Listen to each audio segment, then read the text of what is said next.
ನಾನು ಕೊಲೆಗಾತಿ ವಿಶೇಷ ಕಾರ್ಯಕ್ರಮಕ್ಕೆ ಮತ್ತೊಮ್ಮೆ ಸ್ವಾಗತ ವೀಕ್ಷಕರೇ. ಬ್ರೇಕ್ಗಿಂತ ಮುಂಚೆ ಸಂಧ್ಯಾರಾಣಿ ಹೇಳಿದ್ರು ಹೇಗೆ ಒಂದು ಕೋಲ್ಡ್ ಬ್ಲಡೆಡ್ ಮರ್ಡರ್ ನಡೆದು ಹೋಯಿತು ಅಂತ. ನಾನು ನನ್ನ ಕೈಯಾರೆ ನನ್ನ ತಾಯಿಯನ್ನು ತಲೆದಿಂಬಿನಿಂದ ಅವರ ಮುಖದ ಮೇಲೆ ಒತ್ತಿ ಕೊಂದು ಹಾಕಿದೆ ಅನ್ನುವಂಥ ಮಾತನ್ನು ಹೇಳಿದರು. ನಾನು ಮತ್ತೆ ಮತ್ತೆ ಒತ್ತಿ ಹೇಳ್ತಾ ಇದ್ದೀನಿ, ಸಂಧ್ಯಾರಾಣಿಯವರು ಹೇಳ್ತಿರೋದೆಲ್ಲ ಸತ್ಯ ಅನ್ನೋದಾದರೆ 2000 ಇಸ್ವಿ ನವೆಂಬರ್ 24ನೇ ತಾರೀಖಿನ ರಾತ್ರಿ ಇವರ ತಾಯಿಯ ಕೊಲೆಯಾಗಿತ್ತು. ಆದರೆ ಸಮಾಜದ ದೃಷ್ಟಿಯಲ್ಲಿ ಅದೊಂದು ನ್ಯಾಚುರಲ್ ಡೆತ್, ನೈಸರ್ಗಿಕ ಸಾವು ಅನ್ನುವಂಥದ್ದು.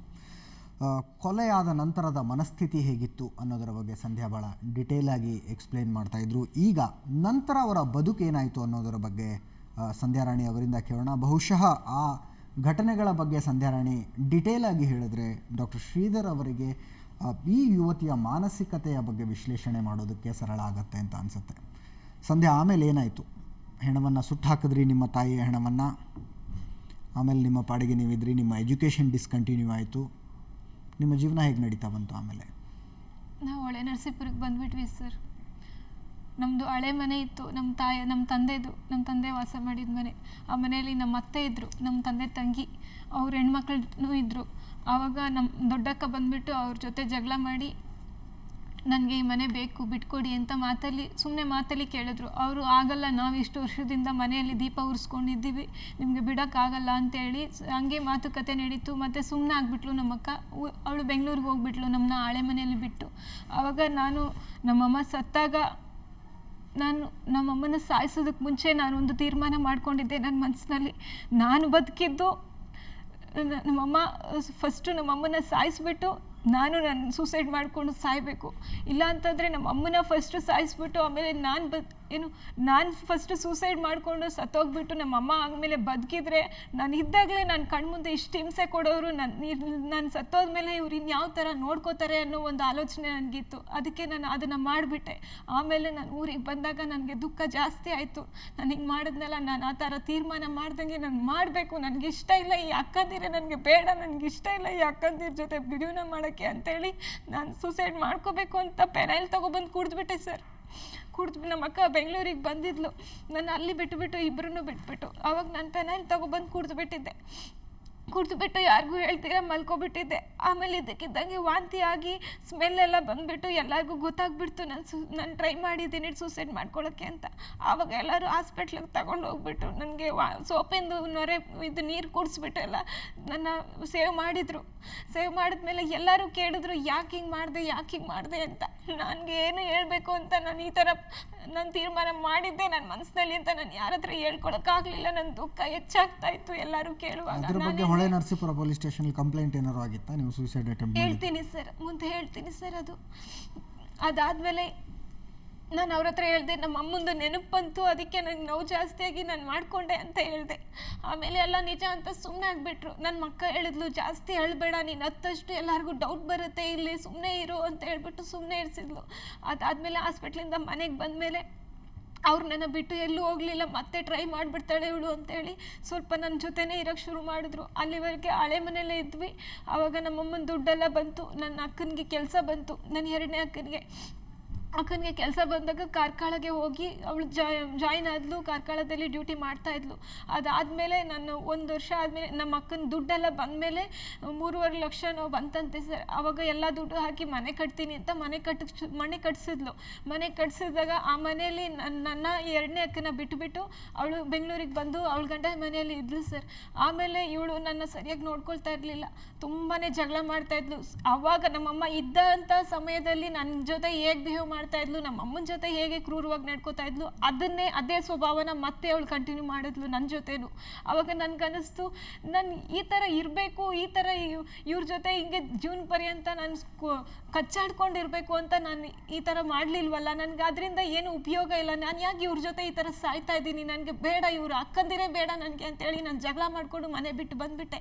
ಎಲ್ಲಿಗೆ ಬಂದ್ರಿ? ಬೆಂಗಳೂರಿಗೆ ಬಂದುಬಿಟ್ಟೆ ಸರ್. ನಾನು ಬೇಡ ನನಗೆ ಬೆಂಗಳೂರಿಗೆ ಬಂದು ಯಾವುದೋ ಒಂದು ಆಂಟಿ ಮನೆಯಲ್ಲಿ ಉಳ್ಕೊಂಡು ನಾನು ಅಲ್ಲಿಂದ ಗಾರ್ಮೆಂಟ್ಸ್ಗೆ ಹೋಗೋಕ್ಕೆ ಶುರು ಮಾಡಿದೆ. ಗಾರ್ಮೆಂಟ್ಸ್ಗೆ ಹೋಗೋಕ್ಕೆ ಶುರು ಮಾಡಿದ್ಮೇಲೆ ಅಲ್ಲಿ ನನಗೆ ಯಾವುದೋ ಕಾರಣಕ್ಕೆ ಹುಷಾರಿರ್ಲಿಲ್ವೋ ಏನೋ ಆ ಟೈಮ್ನಲ್ಲಿ ನನಗೆ ರಜೆ ಬೇಕಾಗಿತ್ತು. ರಜೆ ಕೇಳಿದಾಗ ಅವ್ರು ನನಗೆ ರಜೆ ಕೊಡಲಿಲ್ಲ. ಆವಾಗ ನನಗೆ ಹುಷಾರಿಲ್ಲದೆ ಇರೋ ಕಾರಣ ಕೆಲ್ಸಕ್ಕೆ ಬರೋಕ್ಕಾಗಲಿಲ್ಲ. 1-2 ದಿನ ನಾನು ರಜೆ ಹಾಕಿದ್ದಕ್ಕೆ ಅವರು ಕೆಲ್ಸಕ್ಕೆ ಬರಬೇಡಮ್ಮ ಹೋಗ್ಬಿಡು ಅಂತೇಳಿ ಕಳಿಸ್ಬಿಟ್ರು. ಸರಿ ಅಂತ ಆ ಟೈಮ್ನಲ್ಲಿ ನಂಗೆ ತುಂಬ ಬೇಜಾರಾಯಿತು. ಸರಿ ಹೋಗಲಿ ಅಂತೇಳಿ ಇನ್ನೊಂದು ಕಡೆ ಟ್ರೈ ಮಾಡೋಣ ಅಂತೇಳಿ ಸುಮ್ಮನೆ ಆಗಿಬಿಟ್ಟೆ. ಅದಾದಮೇಲೆ ಇವಳು ಮತ್ತೆ ನನ್ನ ಹುಡ್ಕೊಂಡು ಬಂದ್ಲು. ದೊಡ್ಡವಳು ಹುಡ್ಕೊಂಡು ಬಂದುಬಿಟ್ಟು ನೀನು ಯಾಕೆ ಅವಳ ಜೊತೆ ಇರು ಅಂತಂದರೆ ಇಲ್ಲಿ ಬಂದು ಕೆಲಸ ಮಾಡ್ತಾ ಇದೆಯಾ ಬಾ ನೀನು ಅಂತ ಹೇಳ್ಬಿಟ್ಟು ಜಗಳ ಮಾಡ್ಕೊಂಡು ಮತ್ತೆ ಅಲ್ಲಿ ಕರ್ಕೊಂಡೋಗಿ ಬಿಟ್ಲು. ಮತ್ತೆ ಅಲ್ಲಿ ಅದೇ ಥರನೇ ಜಗಳ ಕಂಟಿನ್ಯೂ ಆಯಿತು ನಮ್ಮದು. ಕಂಟಿನ್ಯೂ ಆದಾಗ ಅವಳು ಒಂದೊಂದು ತುತ್ತು ಅನ್ನಕ್ಕೂ ನನಗೆ ಜಗಳ ಮಾಡ್ತಾಯಿದ್ಲು. ನಿನ್ನ ಜೀವನ ಪರ್ಯಂತ ನೋಡ್ಕೋಬೇಕಾ, ಇವಾಗ ಇನ್ನೂ ನನಗೆ ಕೆಲಸ ಸಿಕ್ಕಿದೆ, ನಿನಗೆ ಎಲ್ಲಿ ನಾನು ಖರ್ಚು ಮಾಡೋಕ್ಕಾಗುತ್ತೆ, ನಂದು 3 ಹೊತ್ತು ಹೊಟ್ಟೆ ತುಂಬಿಸೋದೇ ಕಷ್ಟ, ನನಗೆ ಬಸ್ ಚಾರ್ಜು ಅದು ಇದು ಇದೇ ಆಗುತ್ತೆ ಖರ್ಚು, ನಿನ್ನ ಪಾಡಕ್ಕೆ ನಿನ್ನ ಜೀವನ ನೋಡ್ಕೋ ಹೋಗು ನೀನು. ಇಷ್ಟೆಲ್ಲ ಆದ್ಮೇಲೆ ಒಟ್ಟಾರೆಯಾಗಿ ನೀವು ಹೇಳೋದು ನಿಮ್ಮ ಅಕ್ಕಂದ್ರ ಜೊತೆಗೆ ನಿಮಗೆ ಒಳ್ಳೆ ಬಾಂಧವ್ಯ ಉಳಿಲಿಲ್ಲ, ಜಗಳಗಳು ಆಗ್ತಾ ಬಂತು. ಸೊ ನೀವು ನಿಮ್ಮ ಪಾಡಿಗೆ ನೀವು ಸಪರೇಟ್ ಆದ್ವಿ. ಆದ್ಮೇಲೆ ಕ್ರಿಶ್ಚಿಯನ್ ಆಗಿ ಕನ್ವರ್ಟ್ ಆಗಿದ್ದು ಯಾವಾಗ? ನಿಮ್ಮನ್ನ ಅದಕ್ಕೆ ಪ್ರೇರೇಪಿಸಿದವರು ಯಾರು? ನನಗೆ ಕೇರಳದಲ್ಲಿದ್ದಾಗ ನಮ್ಮಮ್ಮ ಕೇರಳದಲ್ಲಿ ಡ್ಯೂಟಿ ಮಾಡ್ತಿದ್ರಲ್ಲ ಸರ್, ಆವಾಗ ಒಂದು ಬೆಂದಿಗೋಸ್ ಮಲಯಾಳಿ ದಯಾಮಾತ್ಯು ಅಂತೇಳಿ ಅವ್ರ ಮನೆಯಲ್ಲಿ ನಾನು ನಮ್ಮ ಅಮ್ಮನ ನೋಡಿಕೊಂಡು ಅವ್ರ ಮನೇಲಿ ಹೋಗಿ ಕೆಲಸ ಮಾಡ್ತಾಯಿದ್ದೆ. ಕೆಲಸ ಮಾಡಿ ಅವ್ರು ಕೊಟ್ಟಿದ್ದು ಸ್ವಲ್ಪ ಆಹಾರ ನಾನು ತಿಂತಾಯಿದ್ದೆ. ನಾನು ಉಳಿದ್ರೆ ನಮ್ಮ ಅಮ್ಮನಿಗೂ ತೊಗೊಂಡೋಗಿ ಕೊಡ್ತಾಯಿದ್ದೆ. ಅಂಥ ಟೈಮ್ನಲ್ಲಿ ಅವರು ಹೇಳ್ತಾಯಿದ್ರು, ನಾನು ಅವಾಗ ಸ್ವಲ್ಪ ತಪ್ಪುಗಳನ್ನು ಮಾಡಿದ್ದೆ ಹುಡುಗರ ವಿಷಯದಲ್ಲಿ. ನಾನು ಚಿಕ್ಕವಳಾಗಿದೆ, ನನಗೆ ಯಾವ್ದು ಪಾಪದ ಅರಿವು ಇರಲಿಲ್ಲ. ಆವಾಗ ನನ್ನ ತಿಳುವಳಿಕೆ ಇಲ್ಲದೆ ನಾನು ನನ್ನ ಕಷ್ಟಕ್ಕೆ ದುಡ್ಡು ಬೇಕಾಗಿತ್ತು ಅಂತೇಳಿ ನಾನು 1-2 ತಪ್ಪುಗಳನ್ನ ನಾನು ಮಾಡ್ತಾಯಿದ್ದೆ. ಆವಾಗ ಅವರು ಬಂದುಬಿಟ್ಟು ನನಗೆ ಹಿರಿಯರಾಗಿ ನನಗೆ ಬುದ್ಧಿ ಹೇಳಿದ್ರು, ನೋಡು ಇದು ದೇವ್ರ ದೃಷ್ಟಿಯಲ್ಲಿ ತುಂಬ ಪಾಪದ ಕೆಲಸ, ಈ ಥರ ಎಲ್ಲ ಮಾಡಬಾರ್ದು. ಅದು ನಿನ್ನ ವಯಸ್ಸು ಅಷ್ಟು ಚಿಕ್ಕ ವಯಸ್ಸಲ್ಲಿ ಇದೆಯಾ, 9ನೇ ಕ್ಲಾಸ್ ಓದ್ತಾ ಇರೋ ಹುಡುಗಿ ನೀನು, ಇಷ್ಟು ಚಿಕ್ಕ ವಯಸ್ಸಿನಲ್ಲಿ ಇಂಥ ಕೆಟ್ಟ ಕೆಲಸ ಎಲ್ಲ ಮಾಡಬಾರ್ದು, ಬಿಟ್ಬಿಡು, ನಾನು ಹೇಳ್ದಂಗೆ ಮಾಡು, ದೇವ್ರನ್ನ ನಂಬು, ದೇವ್ರು ನಿನಗೆ ಒಳ್ಳೆ ದಾರಿ ತೋರಿಸ್ತಾರೆ ಅಂತ ಹೇಳಿದರು. ಆದರೂ ನಾನು ಅವ್ರ ಮಾತಿಗೆ ಬೆಲೆ ಕೊಟ್ಟಿರಲಿಲ್ಲ, ಅದನ್ನು ನೆಗ್ಲೆಕ್ಟ್ ಮಾಡಿದೆ. ಅವರು ಯಾವಾಗಲೂ ನನಗೆ ಚರ್ಚ್ಗೆ ಹೋಗು, ನಿನಗೆ ಒಳ್ಳೆ ಬುದ್ಧಿ ಬರುತ್ತೆ, ನೀನು ಇದನ್ನೆಲ್ಲ ಬಿಟ್ಬಿಡು ಅಂತ ಹೇಳಿದರು. ನಾನು ಹೋಗಲಿಲ್ಲ ಚರ್ಚಿಗೆ, ಹೋಗಿ ಪ್ರೇಯರ್ ಮಾಡ್ತಿರ್ಲಿಲ್ಲ, ನಾನು ಚರ್ಚ್ಗೆ ಹೋಗ್ತಿರ್ಲಿಲ್ಲ. ಅವ್ರು ಹೇಳಿದ್ದು ಯಾವುದು ನನಗೆ ರೆಸ್ಪೆಕ್ಟ್ ಮಾಡ್ತಾ ಇರಲಿಲ್ಲ, ಬಿಟ್ಬಿಟ್ಟಿದ್ದೆ. ಅಯ್ಯೋ ಆ ಅಜ್ಜಿ ಹೇಳ್ತಾರೆ ಅವ್ರಿಗೆ ಕೆಲಸ ಇಲ್ಲ, ನಮ್ದು ಇಷ್ಟು ಕಷ್ಟ ಇದೆ, ನಮ್ಗೆ ಯಾರು ಪ್ರಾಬ್ಲಮ್ ಸಾಲ್ವ್ ಮಾಡ್ತಾರೆ, ಅವ್ರು ಹೇಳಿದ್ದೆಲ್ಲ ಮಾಡ್ಕೊಂಡಿದ್ರೆ ಅಂತ ಕೇವಲವಾಗಿ ರೆಸ್ಪೆಕ್ಟ್ ಕೊಡ್ದಿರ ಮಾಡ್ತಾ ಇದ್ದೆ. ಕ್ರಿಶ್ಚಿಯನ್ ಆಗೋ ನಿರ್ಧಾರಕ್ಕೆ ಬಂದಿದ್ದೆ ಅವಾಗ ಸರ್. ಅದಾದ್ಮೇಲೆ ನಾನು ಮಾಡ್ತಾ ಇರಲಿಲ್ಲ. ಆಮೇಲೆ ನಮ್ಮಮ್ಮ ತೀರ್ಕೊಂಡ್ಮೇಲೆ ಒಳನರಸೀಪುರಕ್ಕೆ ಬಂದಮೇಲೆ ನನಗೆ ಅವ್ರು ಹೇಳಿದ ಒಂದೊಂದು ಮಾತು ನನ್ನ ಮನಸ್ಸಿಗೆ ನೆನಪು ಬಂತು. ಹೌದು ಅಂತೇಳಿ ನಾನು ಆವಾಗಿಂದ ಪ್ರೇಯರ್ ಮಾಡೋಕ್ಕೆ ಶುರು ಮಾಡಿದೆ. ಮನೆಯಲ್ಲೇ ಕೂತ್ಕೊಂಡು ನನ್ನ ಹತ್ರ ಬೈಬಲ್ ಇತ್ತು, ಬೈಬಲ್ ಓದೋಕ್ಕೆ ಶುರು ಮಾಡಿದಾಗ ದೇವ್ರ ವಾಕ್ಯದಲ್ಲಿ ನನಗೆ ಬರ್ತಾಯಿತ್ತು, ನೀನು ಪಾಪವನ್ನು ಬಿಡಬೇಕು ಅಂತೇಳಿ. ಆವಾಗ ಸರಿ ಅಂತ ದೇವರು ನನಗೆ ಪಾಪದ ಬಗ್ಗೆ ಯಾವಾಗಲೂ ನಾನು ಮಾಡಿರೋ ತಪ್ಪುಗಳ ಬಗ್ಗೆ ಆ ವಾಕ್ಯದ ಮೂಲಕ ನನಗೆ ಕೊಡ್ತಾನೇ ಇದ್ದರು, ನನ್ನ ಉಪದೇಶ ಮಾಡ್ತಾನೇ ಇದ್ದರು. ಆ ವಾಕ್ಯ ಓದುವಾಗೆಲ್ಲ ನನ್ನ ಜೀವನದ ಪಾಪದ ಬಗ್ಗೆನೇ ನನಗೆ ಅದು ವಾಕ್ಯ ಸಿಗ್ತಾಯಿತ್ತು. ಆವಾಗ ನಾನು ಅಂದ್ಕೊಂಡೆ ನಾನು ಚರ್ಚಿಗೆ ಹೋಗಬೇಕು, ಹೋಗಿ ದೇವರಲ್ಲಿ ಕ್ಷಮಾಪಣೆ ಕೇಳ್ಕೋಬೇಕು ಅಂತೇಳಿ ನಾನು ಹೋದಾಗ ಅವರು ನನ್ನ ದೀಕ್ಷಾಸ್ನಾನ ತೊಗೊಳಕ್ಕೆ ನಿನಗೆ ಆಸಕ್ತಿ ಇದೆಯೇನಮ್ಮ ಅಂತ ಕೇಳಿದ್ರು. ಸರಿ ಸರ್, ನನ್ನ ಆಸಕ್ತಿ ಇದೆ ಪಾಸ್ಟ್ರೆ, ನಾನು ತಗೋತೀನಿ ಅಂತ ಹೇಳಿದೆ. ತಗೊಂಡೆ ದೀಕ್ಷಾಸ್ನಾನ. ತಗೊಂಡ್ಮೇಲೆ ಆವಾಗಿಂದ ನಾನು ಕಂಟಿನ್ಯೂ ಮಾಡಿದೆ ಸರ್. ಓಕೆ, ಈಗ ಕನ್ಫೆಷನ್ ನೀವು ಫಾದರ್ ಎದುರಿಗೆ ಒಂದು ಸೀಕ್ರೆಟ್ ಕನ್ಫೆಷನ್ನು ಮಾಡ್ಕೋಬೋದಾಗಿತ್ತು. ಇಲ್ಲ ಸರ್, ಅವ್ರ ಹತ್ರನೂ ನಾನು ಹೇಳಿರಲಿಲ್ಲ. ಯಾಕೆಂದರೆ ನನ್ನ ಅಕ್ಕ ಎದುರಿಸ್ತಾ ಇದ್ಲು, ನೀನೇನಾದರೂ ಯಾರ ಹತ್ರನಾದ್ರೂ ಈ ವಿಷಯನ ಬಾಯಿ ಬಿಟ್ಟರೆ ನಾವೆಲ್ಲ ಸೇರಿ ಸೂಸೈಡ್ ಮಾಡ್ಕೊಂಡು ಸತ್ತೋಗ್ತೀವಿ, ನಮ್ಮ ಮರ್ಯಾದೆ ಹೋಗುತ್ತೆ, ನೀನು ಯಾವತ್ತೂ ಯಾರ ಹತ್ರನೂ ಹೋಗಿ ನೀನು ಈ ವಿಷಯನ ಬಾಯಿ ಬಿಡಬಾರ್ದು ಅಂತ ಎದುರಿಸ್ತಾ ಇದ್ಲು ಯಾವಾಗ್ಲೂ. ಅಲ್ಲ ಫೈನ್, ಆದರೆ ನೀವು ದೊಡ್ಡ ಧೈರ್ಯ ಇನ್ನೂ ದೊಡ್ಡ ಧೈರ್ಯ ಮಾಡಿದ್ರೆ ನೀವು ಬಂದು ಟಿವಿ ಚಾನಲ್ನಲ್ಲಿ ಸ್ಟುಡಿಯೋ ಎದುರುಗಡೆ ಕೂತ್ಕೊಂಡು ವೀಕ್ಷಕರ ಎದುರಿಗೆ ದರ್ಶನ ಆಗಿದ್ದ ಕಾರಣದಿಂದ ನಾನು ಬಂದಿದ್ದೀನಿ ಸರ್. ಅದಕ್ಕೆ ಮುಂಚೆ ನನಗೆ ಈ ಧೈರ್ಯ ಇರಲಿಲ್ಲ. ಅದಕ್ಕೆ ನಾನು 11 ವರ್ಷದಿಂದ ಆ ಒಂದು ಭಯದಲ್ಲಿನೇ ನಾನು. ನಿಮಗೆ ಏನು ದರ್ಶನ ಆಯಿತು ಅಂತ ಹೇಳ್ತೀರಲ್ಲ, ಅದು ಯಾವಾಗ ಆಯಿತು? ಮಂಗಳವಾರ ರಾತ್ರಿಯಲ್ಲಿ ನನಗೆ. ಕಳೆದ ಮಂಗಳವಾರ? ಮೊನ್ನೆ ಮಂಗಳವಾರ? ಇಲ್ಲ ಸರ್, ಅದಕ್ಕೆ ಕಳೆದ ಮಂಗಳವಾರ. ಓಕೆ, ಯಾವ ರೀತಿಯಾಗಿತ್ತು ಆ ದರ್ಶನದ? ಅದೇ ಸರ್, ಜೀಸಸ್ ಆ ಒಂದು ಬಟ್ಟೆಯನ್ನು ಧರಿಸ್ಕೊಂಡು ನಾನು ಹೇಳ್ದಾಗೆ ವೈಟ್ ಕಲರ್ ಬಟ್ಟೆ, ಕೆಂಪು ವರ್ಣದ ಶಾಲನ್ನು ಹಾಕ್ಕೊಂಡು ನನಗೆ ಕಣ್ಮುಂದೆ ಬಂದರು.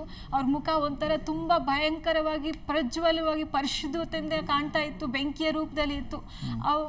ಅವರು ನಿಂತ್ಕೊಂಡು ನನ್ನ ಮುಂದೆ ಹೇಳ್ತಾ ಇದ್ರು, ನೀನು ಹೋಗಿ ನಿನ್ನ ಪಾಪನ ಕ್ಷಮಾಪಣೆ ಮಾಡ್ಕೊ, ನೀನು ಹೋಗಿ ಯಾರ ಹತ್ರನಾದರೂ ಹೋಗಿ ನಿನ್ನ ಮಾಡಿರೋ ತಪ್ಪು ಬಗ್ಗೆ ನೀನು ಇದು ಮಾಡ್ಕೊ, ಒಪ್ಕೊ.